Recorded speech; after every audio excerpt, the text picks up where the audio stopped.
Oh, who you gonna call? Your mom.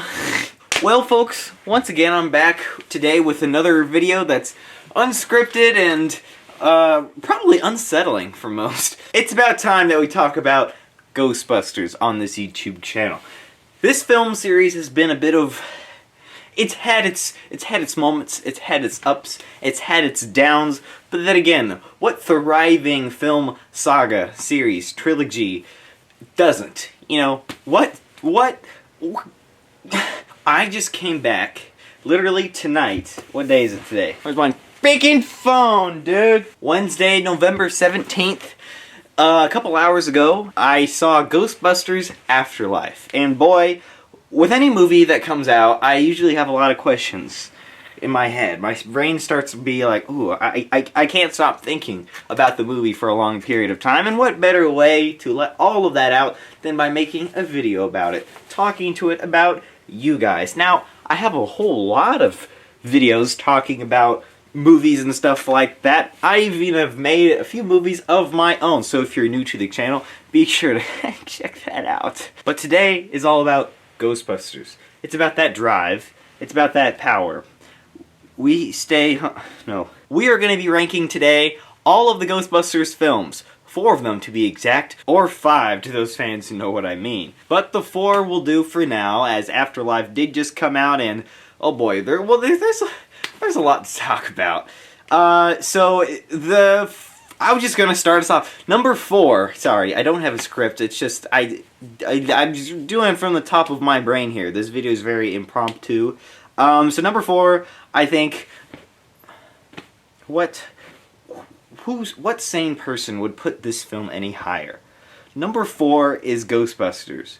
2016, that is. Okay, so I have a little bit of a dark secret. This is a secret that I don't like to tell anybody, but I'm gonna share with you the secret right here, right now. When I saw Ghostbusters back in good old 2016, I actually liked it. Yes, I know. Some of you guys are disliking actually, you can't really dislike the video. Some of you guys are disliking the video and commenting, you should be burned alive. Because there are many, many haters of that movie. And let me tell you right now that I am one of them now.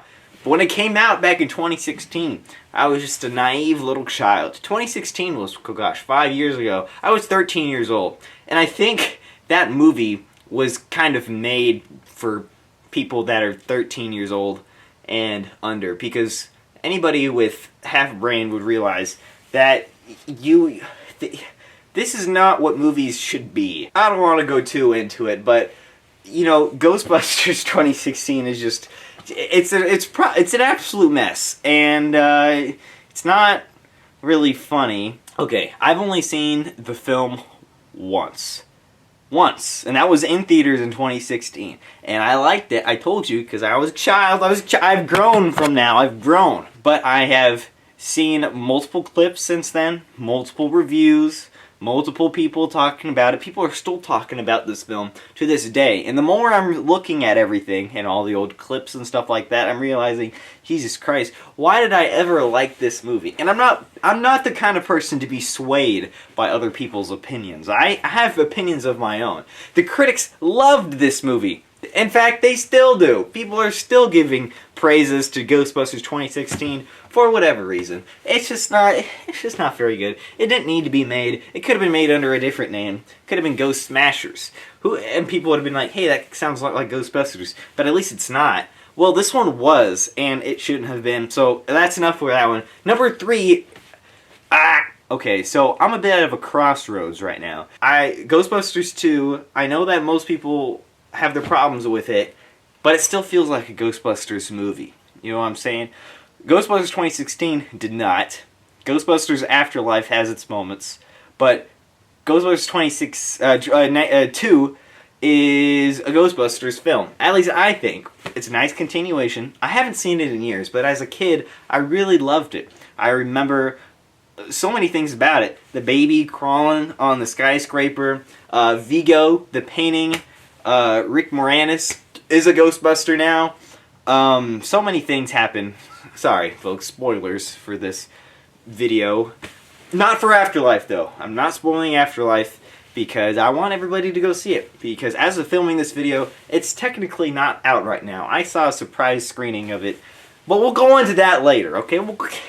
So, Ghostbusters 2, I think it's a toss-up. Right now, there are 2 number 2s and 2 number 3s.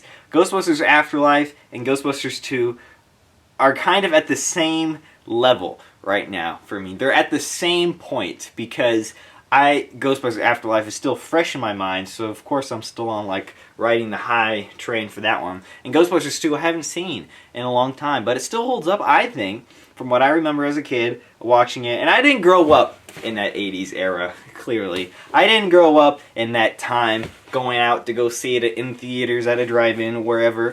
So, but I did watch it with the family that did grow up in that time. My mom and my dad, they loved Ghostbusters when they were kids. I just remember watching a couple of those old movies when I was a little kid and just absolutely loving them. Heck, I bought Ghostbusters toys for myself. I asked for Ghostbusters toys for Christmas when I was a kid, and I still have them. That Marshmallow Man that you saw in the opening there, you know, I think I collect stuff like this. I have a whole collection of Ghostbusters stuff. One could say I buy too many things. And I don't buy just movies. I used to collect toys, action figures, trading cards, comics, collectibles, and I have all of that. So, Ghostbusters does hold a soft spot in my heart, and Ghostbusters 2 does as well. The oozing slime from the sewer drains, the Statue of Liberty coming to life, oh my god. So, Ghostbusters 2, Jesus Christ, now I'm starting to think Ghostbusters 2 is better than Afterlife. Oh no! But anyways, Ghostbusters 2, great. Let's talk about Afterlife, because I know that's probably why you clicked on this video.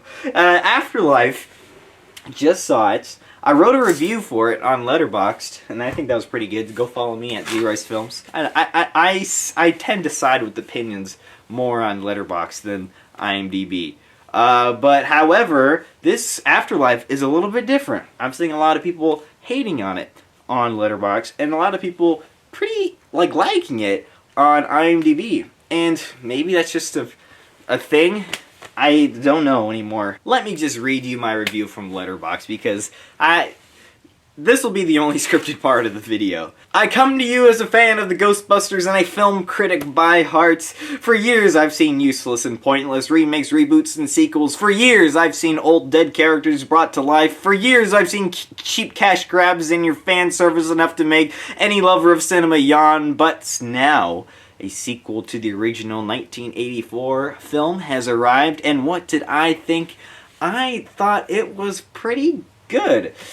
I mean, I'm no critic. And I hope I never get that title. But I do like to share my opinions on some things. So right off the bat, I do see a lot of people on here criticizing the fan service and the callbacks to the original. There was only 2 times where I was like, okay, really, this was bad. And I think you'll know it. If you're a fan of Ghostbusters, you'll be like, okay, whoa. But the rest was, I was pretty okay with. I think the director, Jason Reitman, who is a fantastic director on his own, Juno, thank you for Smoking. I know I've seen more, but those are the 2 that came to my head.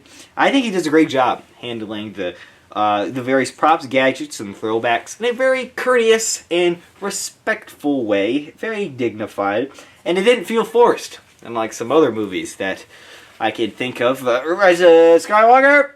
Rise of Skywalker just threw a lot at you. So that, Rise of Skywalker, the difference between Rise of Skywalker and Ghostbusters Afterlife, to me, is that Rise of Skywalker was just like, throw everything at the people's face. Everything Star Wars related, everything nostalgic, everything that you think that would get a laugh or a chuckle or get a sort of rise out of the audience or get a laugh or an applause. Just throw everything in there. Disregard everything the characters had or in their intentions or their mindsets or their goals or objectives. Everything that was set up in the previous film. Just throw everything at them and make it really fast so they don't know what hit them, and hopefully something sticks. But what ended up happening is that nothing stuck and the film falls flat. Yes, I did not like Rise of Skywalker. Sometimes, at some points, I was like, Jesus Christ, this is even worse than The Last Jedi. So Afterlife is kind of the opposite of that. It does throw a lot at you. It does show you a lot of things that are going to remind you of the old 1984 film. And I do believe Afterlife retcons Ghostbusters 2, which I was surprised about. So, Rise of Skywalker, see what sticks. Ghostbusters, it sticks. I think it works. They throw a lot at you, but it works. And it's okay, so back to the scripted. McKenna Grace is fantastic. A lot of people are saying she's pretty good, and she is. She's been in a lot of stuff, and, you know, this is more of her stuff. Finn Wolfhard was just kind of there. Sorry, Stranger Things fans and stans, but he don't really have anything to do. You take him out of the movie, and not much will change. I do like Finn Wolfhard, though. I follow him on Instagram and everything like that. I'd like to see what he's doing, because I do think he's a pretty cool guy. I think we're the same age, actually. Very nice. Yeah, I don't know. The podcast kid was the comic relief character, the character that's named Podcast because he has a podcast. And I don't think he's as annoying as some people are saying he is, although he does, or some of his lines are just don't feel genuine. Like he feels like he was written by a different person than the other people. He says stuff that a person wouldn't say in real life. And that kind of annoyed me because a lot of the other characters are very down to earth, especially Carrie Coon, who is going through like a midlife crisis in the movie. But she's great, and Paul Rudd, her and Paul Rudd do have great chemistry. And who doesn't like Paul Rudd? I mean, he's great in everything. And as for the original cast, you'll just have to wait and see. See, I told you no spoilers. But all in all, I like the first half. I think it dragged a little bit, just a bit in the middle. But then it came full circle at the end. In the last 10 minutes, 10-15 minutes or so, are like, oh boy, this is some heavy stuff you're laying down on me, man. I don't know if like my brain could take this. I like rarely get like shocked by like new movies. You sit in a theater and I don't get like, oh my god, what? I don't get that anymore. I haven't really in a long time. I was shocked in Endgame. Everybody came out of the portals. I was like, what? Oh my god, everybody was cheering and crying and laughing. Darn you, plane. Of course, you'll get a little bit of a gasp. And, oh my gosh, wow, that was really cool. Or, oh, that was pretty innovative from some movies. But you'll never get a, oh my god, as you would with a film that's already been released from 20 or 30 years ago. A revelation or something like that. But there is a moment that I think does come very close to being like that. At least I think so. At the end, something happens. Someone... Don't want to spoil it. Just please go see it. You'll know what I mean. And they did a great job handling that moment. I couldn't believe what I was watching. And look, whether you're a fan of the original Ghostbusters and a hater of the 2016 one like most of us, I do think that this is a highly recommend and a highly must-see. I mean, it was genuinely touching and unexpected and nostalgic for a time that I wasn't even born in. Chances are, you're going to find something in here that you love. I never really say this, but after those post-credit scenes, and yes, there are two, I really do hope there's a sequel. I hope enough people go out to the movies and see this film, so I'm making this video right now saying that. Please, please go watch it if you're a fan of the Ghostbusters. If you've just seen the original film yesterday and you're a new kid wandering around like, hey, what should I go see today? Go see the new Ghostbusters film. Yeah, I think it's made for everybody to enjoy. You know, that's how Ghostbusters should be. I mean, it's beloved by everybody. So that's my review of Afterlife. And come on now, what did you think was going to be number one? What did you think that was going to take that top spot? It's the Ghostbusters from 1984. Now, I don't need to talk about this film. I don't need to talk about it at all. You know why?